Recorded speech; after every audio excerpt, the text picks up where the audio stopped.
प्रणाम। मैं यदुवंशी। खबर बहती धारा। अपनी आज़ादी की 80वीं वर्षगांठ की ओर खिसकते हमारे देश की सबसे बड़ी चुनौती यही है, हमें अपनी प्रतिभाओं के संरक्षण और संवर्धन पर ईमानदारी से काम करना होगा। इसी पर हमारी तरक्की, सामाजिक विकास और सीमाओं की सुरक्षा का भार टिका हुआ है।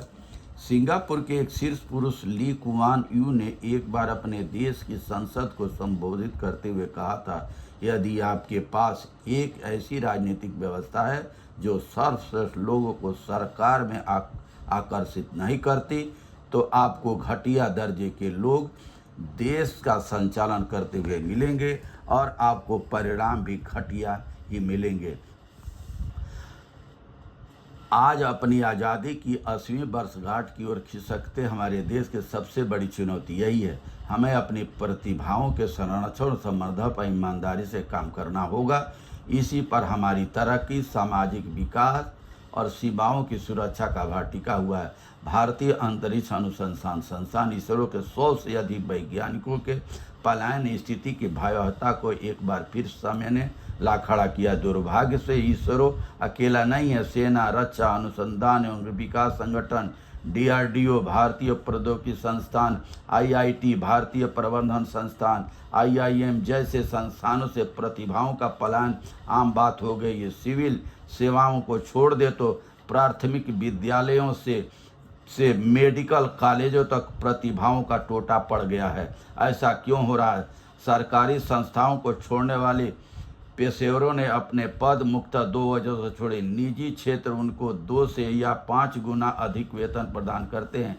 इसके अलावा उनके वेतन और भत्ते व्यापार की वृद्धि के अनुपात में बढ़ते रहते हैं। निजी क्षेत्र में उन्हें लंबे समय तक काम करने की गारंटी भी हासिल होती है। सरकारी नौकरियों में रिटायरमेंट सहित तमाम नियम, कायदे औपनिवेशिक काल की याद दिलाते हैं। कोड में खाज यह है कि लाल फीताशाही आए दिन साबित करती है कि गोरे साहबों की जगह काले साहबों ने ले ली है। अंग्रेज तो चले गए फूट डालो राज की जगह, अब काले अपने देश के अंदर IS-PCS के अंदर और कुछ नेताओं में इन दिनों भारत में भर गए हैं। इन दिनों भारत में तेजी से रक्षा, स्पेस, अन्य जरूरी तकनीक से जुड़े स्टार्टअप पनप रहे हैं। यह नया अवसर इस पलायन की सबसे बड़ी वजह है। सवाल उठता है कि इस ब्रेन ड्रेन को ब्रेन गेन में कैसे बदला जा सकता है। इसके बावजूद दुनिया जिस गति से आगे बढ़ रही है उसका संदेश साफ है। सरकारी संस्थाओं, कारपोरेट और स्टार्टअप का संयुक्त ढांचा बिना समय गंवाए तैयार करना होगा। यह व्यवस्था भारतीयों को भारत में रहने और काबिल भारतीयों को स्वदेश लौटने के लिए प्रेरित कर सकेगी।